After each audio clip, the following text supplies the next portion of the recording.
बंधु नमस्कार। शुक्राचार्य की नीतियां। शुक्राचार्य की उन नीतियों का बहुत संवेग में, संक्षेप में और वैज्ञानिक पृष्ठभूमि पर जो खरी उतरती हैं और जो उपयोगी हैं, उन नीतियों की विवेचना उदाहरण सहित की गई है। यह भविष्य में और वर्तमान में जो नीतियां उपयोग में आएंगी।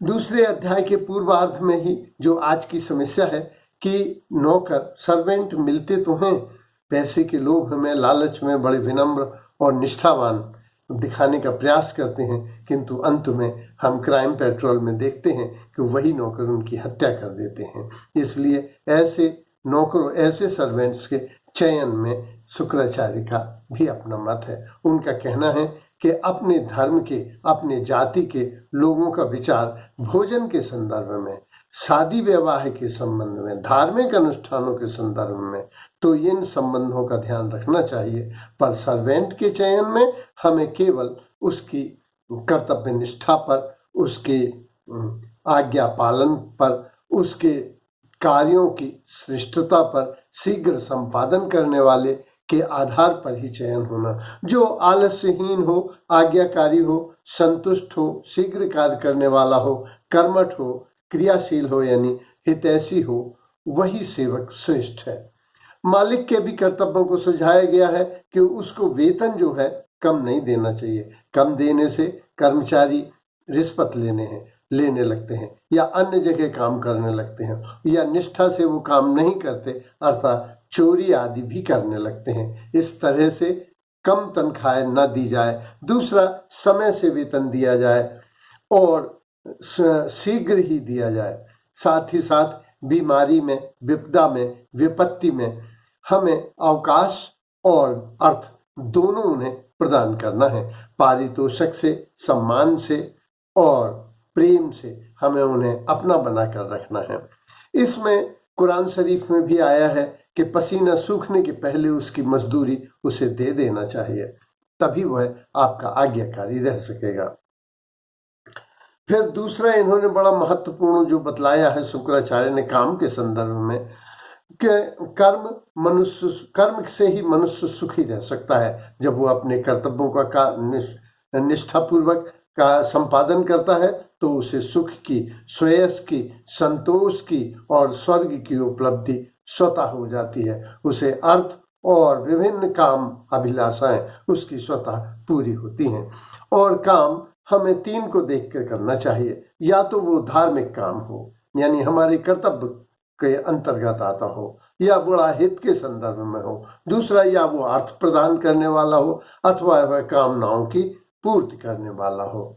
तो काम हमें करना है अर्थ के लिए, अपनी काम इच्छाओं की पूर्ति के लिए, और अपना धर्म या कर्तव्य के लिए, और दूसरे के हित के लिए। तो तभी हमें यह प्राप्त हो सकता है सम्मान, जब हम कर्म पूरी निष्ठा से करें। कर्म फल ऐसा भी हो सकता है, शुक्राचार्य ने एक बड़ी बात कही कि तुम्हारे कर्म ही फल के दाता नहीं है। यह कर्म और ईश्वर की कृपा दोनों मिलकर ही कर्तव्य जब आप पूर्ण करते हैं तो उसका फल मिलता है। तीसरी बात इन्होंने ये कही कि ऐसा भी हो सकता है कि बहुत से श्रेष्ठतम काम आप करें और उनका फल उस समय न मिले, लेकिन इनका कहना है कि विद्वानों का ऐसा मत है कि कभी न कभी कर्म रूपी बीज उदय होकर वृक्ष बनता है और उसमें फल आते हैं। इन्होंने एक बात और अच्छी कही जो मानस में भी आई थी कि मानस पुण्य हो नहीं पापा। यदि मन से हम किसी पाप का चिंतन भी करते हैं, लेकिन यदि कर्म रूप में नहीं आते तो उसका फल प्रकृति या परमात्मा हमें नहीं देते। लेकिन जो कर्म में आ गए हैं उनका फल तो हमें प्राप्त होता है। तीसरी इन्होंने बात कही कि अहंकार हमें कभी नहीं करना चाहिए। यहाँ तक कि सच बात पर रावण ने हिमालय पर्वत उठाया था, उसने कहा इन भुजाओं ने उठाया, ये बात सत्य थी, लेकिन ये उठाने की बात, सत्य बात भी अहंकार में अभिव्यक्त नहीं होना चाहिए। फिर उन्होंने एक और बड़ी अच्छी बात कही कि जब सुकाल चल रहा हो या विजय के क्षण में दिखाया गया घमंड, अहंकार अक्षम्य होता है। ये बात अपने आप में बिल्कुल सही है कि जब हम विजयी हों, जब हम सफलता प्राप्त करें, जब हम समृद्धि प्राप्त करें, उस समय हमारी बॉडी लैंग्वेज, हमारी बातचीत बड़ी सीमित, संयत, संभल कर होनी चाहिए, वरना वह अहंकार की श्रेणी में आ जाता है। अगली बात इन्होंने कहा कि धर्म वो है जो बहुतों के द्वारा प्रशंसित है, वही धर्म कार्य है, वही करने योग्य है। और जो बहुत लोगों के द्वारा निंदित कार्य हो वह अधर्म है, उसे नहीं करना चाहिए। और लोकमत और शास्त्र मत में हमें राजा को चाहिए या नागरिक को चाहिए कि लोक मत के अनुसार काम करे, लोक व्यवहार के अनुसार करे। नेपोलियन बोनापार्ट ने एक बार कहा था कि यदि मैं मिस्र में पैदा होता तो मैं मुसलमान होता, अगर मैं हिंदुस्तान में पैदा होता तो हिंदू होता, अगर मैं यूरोप में पैदा हुआ हूं इसलिए मैं ईसाई हूं। धर्म एक अच्छी चीज है, नैतिकता के लिए अच्छी है, लेकिन विद्वेष फैलाने के लिए अच्छी नहीं है। इस तरह से जैसा देश वैसा ही वेश होना चाहिए, उसी के अनुसार हमारे कर्म होना चाहिए। धर्म कर्म सब लोक व्यवहार से निर्देशित होना चाहिए।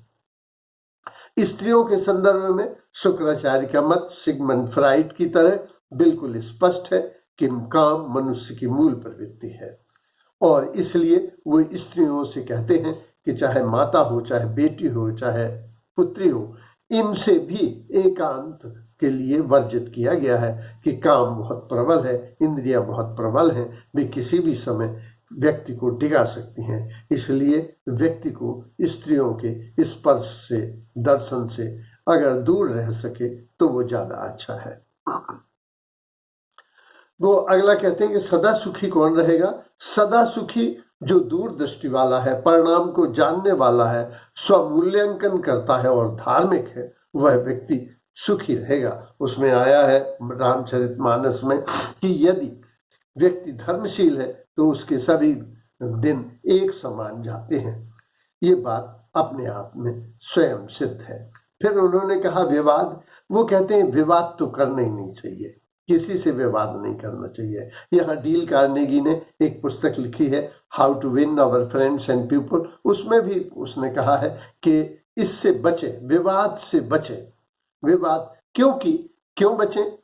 क्योंकि जो विवाद है उसमें मूल तत्व तो रह जाता है और व्यक्ति की व्यक्तिगत हार जीत ही प्रभावी हो जाती है। हमारे एक मित्र हैं, शाम को घूमने जाते हैं, लेकिन उनका कुछ ऐसा है कि विवाद बढ़ जाता है। वो बोले आज हमने सांप देखा है भैया, इतना बड़ा देखा कि 3-4 फुट का होगा और 1.5 फुट तो उसका फन फैला हुआ था। अरे बोले हमने सांप देखा, वो तो 8 फुट लंबा था और उसके 4 फुट। बोले नहीं, हमने देखा एक और 8 क्या 10 फुट का होगा। तो बोले हमने भी देखा एक 12 फुट का था और उसकी पूंछ छू रही थी, पूरा का पूरा खड़ा था। तो हमने कहा यार हद हो गई अब तो। बोले हमारा सांप क्यों छोटा हो जाए, जब जे दे रहा गप तो हम दे रहे। माने मूल बात से लोग हट के और अपनी व्यक्तिगत हार जीत में आ जाते हैं। इसलिए विवाद, शुक्राचार्य जी कहते हैं कि हमें बड़ों से, बुजुर्गों से, वृद्धों से, धार्मिक व्यक्तियों से, स्त्रियों से, मूर्खों से हमें कभी विवाद नहीं करना चाहिए, क्योंकि इसमें विवाद में हार और जीत होने लगती है। तो बड़ों से, वृद्धों से, मूर्खों से, बलवानों से, स्त्री से, और हमें विवाद से बचना चाहिए। एक हमारे साथ में है इंद्रजीत जैन, उनकी बहस चल रही थी डॉक्टर के.एल. जैन से। के.एल. जैन साहब, केसी जैन साहब कुछ कमजोर पड़ रहे थे और इंद्रजीत जैन, हमने कहा अब हम तुम्हारी तरफ से जैन साहब, अब हम आपकी ओर से आते हैं, केसी जैन की ओर से हमने कहा। तो इंद्रजीत ने कहा नहीं, आप प्रिंसिपल हैं और हमें आपसे विवाद नहीं करना, हम तो आपसे हारना ही चाहते हैं। ये बड़ी बुद्धिमत्ता है कि बड़ों से हमें विवाद नहीं करना चाहिए। इंद्रजीत जैन ने सिद्ध किया कि वे एक विद्वान और विनम्र आदमी हैं और विवेकशील हैं। फिर इन्होंने, शुक्राचार्य ने बताया कि सेवा, सम्मान और सदाचार से व्यक्ति वशीभूत किए जा सकते हैं। उन्होंने बताया कि किन किन लोगों को हमको बस में करना है। तो उन्होंने कहा जो स्वामी है, राजा है, अग्नि है, गुरु है, तपस्वी है, धार्मिक व्यक्ति हैं, वृद्ध हैं, बीमार हैं, विपदाग्रस्त हैं, स्त्रियां हैं, बच्चे हैं, इनकी हमें सदैव रक्षा करनी है और सेवा करना है। इन लोगों को हमें सम्मान भी देना है।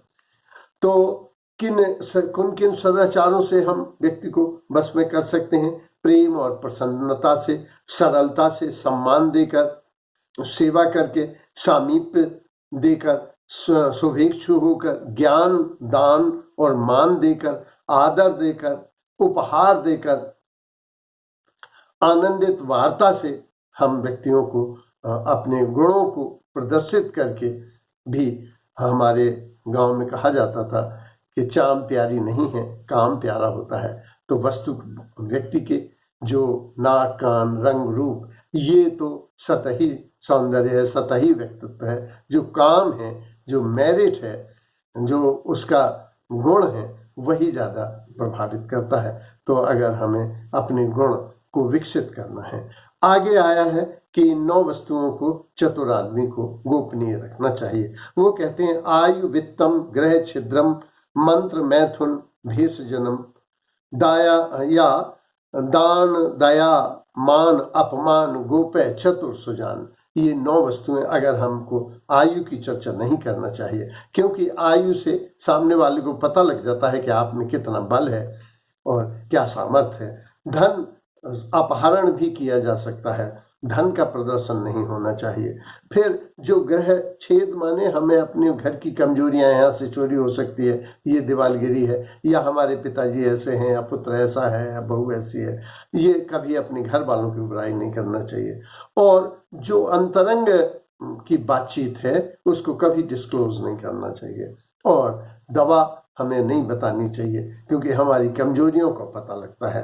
और दान, जो दान दिया है, क्योंकि उससे अहंकार का प्रदर्शन होता है।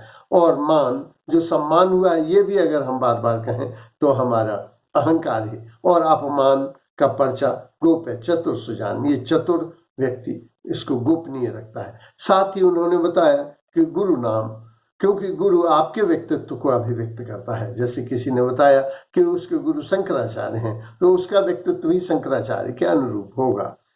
गोह नाम, घर का नाम है, लल्ला है, मुन्ना है, भैया है, ये घर के नाम पप्पू हैं, टिंकू हैं। अब IAS ऑफिसर हैं और टिंकू उन्हें घर में कहा जाता था, तो उससे सेंटिमेंट्स जाग सकते हैं और लोग आपको हिप्नोटाइज कर सकते हैं। इसलिए इन बातों, अपनी शक्ति और कमजोरी का प्रदर्शन नहीं करना चाहिए, क्योंकि कमजोरी का प्रदर्शन करने से उसी पॉइंट पर विधर्मी या विपक्षी या शत्रु आक्रमण कर सकते हैं। और शक्ति का प्रदर्शन हमारी सीमा को तय कर देता है और अहंकार व्यक्त करता है। फिर मित्र, जो कार्य पुत्र, पत्नी, पिता नहीं कर सकते, वो मित्र कर सकते हैं। मित्रों के बीच में रहना स्वर्ग और शत्रुओं के बीच में रहना नरक। तो मित्र कैसे बनाए जाए? अगर हम उसके लक्ष्य में सहयोग करते हैं तो मित्र। और शत्रु कैसे बनते हैं? जो वस्तु वह चाहता है वही हम चाहने लगे तो बड़ी जल्दी शत्रुता विकसित हो जाती है। इस तरह हम ही शत्रु बनाते हैं और हम ही मित्र बनाते हैं। मित्र वो है जहां हम कृतज्ञता के बीज बोते हैं। मित्र के गुण हम में भी आ जाते हैं। इसलिए मित्र सोच समझकर श्रेष्ठ लोगों को ही बनाया जाए। आगे वो कहते हैं कि कड़वे वचन कभी नहीं बोलना चाहिए, क्योंकि पंडित की तो ये परिभाषा है कि वो पीड़ित होने पर भी कड़वे वचन न बोले, वही पंडित है। जिसमें सहन शक्ति ज्यादा होती है वही पंडित होता है। भृगु से कहा गया था कि आप ब्रह्मा विष्णु महेश में कौन बड़ा है? तो उसमें जो नम्र हो, जिसमें सहन शक्ति ज्यादा हो, तो भृगु ने, शंकर जी भी नाराज हो गए और ब्रह्मा भी नाराज हो गए। जब विष्णु नाराज नहीं हो तो उन्होंने उनकी छाती पर पैर मारा। तो उन्होंने कहा, ऋषिवर, आपके कोमल चरण और ये वज्र की छाती, आपको चोट तो नहीं आई? तो हमको पीड़ित होने पर भी हमें विनम्र रहना, ये पंडितों का स्वभाव है। और कड़वे वचन कभी, क्योंकि बात का घाव कभी नहीं भरता, घाव भर जाते हैं और विवाद बढ़ाता है। इसलिए हमें चाहिए कि हम वाणी का तप रखें। संयम किन किन स्थितियों में नहीं रह पाता? प्रेम में, प्रमाद में, विनोद में, अहंकार में, क्रोध में ये वाणी का संयम नहीं रह पाता। इसलिए हमें विवाद से, प्रमाद से, अहंकार से, क्रोध से बचना चाहिए। और प्रेम में, मजाक में भी हमें संयम रखने की जरूरत पड़ती है। वाणी का तप होता है यदि हम सत्य बोलते हैं, मित बोलते हैं, कम बोलते हैं, मधुर बोलते हैं और हितैषी बोलते हैं तो वाणी का तप पूरा होता है। तो पंडित को चाहिए कि वो वाणी बहुत मधुर रखे। फिर जहां तक अधिकार और वसीयत की बात आई थी, वसीयत की कि पूर्ण अधिकार कभी नहीं देना चाहिए। जीते जी अधिकार देने की जरूरत नहीं है। इसमें कुरान शरीफ में आया है कि वारसानों में विवाद ना हो, आपस में झगड़ा ना हो, इसलिए व्यक्ति को वसीयत लिखनी चाहिए, लेकिन पूरे अधिकार जीते जी नहीं देना चाहिए। विष्णु भगवान ने भी अपने पुत्र को पूरे अधिकार नहीं दिए थे। जो पूरे अधिकार दे देता है या अधिक अधिकार दे देता है उसे फिर बहुत मान, अपमान, उपेक्षा और समझौता करने पड़ते हैं। धृतराष्ट्र ने दुर्योधन को बहुत कुछ अधिकार दे रखे थे, परिणाम स्वरूप उसको बहुत से समझौते करने पड़े। तो हमें इस तरह से नीतियों को पढ़ना चाहिए, क्योंकि नीतिवान पुरुष के लिए, नियम जानने वाले के लिए शत्रु भी कालांतर में मित्र हो जाते हैं और मित्र मित्र बने ही रहते हैं। तो जो नियम का पालन करता है, नियम उसका पालन करते हैं। Who protect law, law protect them. जो नियम और नीति का पालन करते हैं कालांतर में सुखी होते हैं, उनके कोई शत्रु नहीं होता। और जो अनीति का नियम पालन करते हैं उनके मित्र भी कालांतर में शत्रु हो जाते हैं। दूसरा, नीतिवान व्यक्ति को होना चाहिए। जैसे राम इतने नीतिवान थे कि जो नासमझ बंदर थे वे भी राम नीति पर होने के कारण वे उनसे सम्मोहित हो गए थे और वे उनके दास हो गए थे।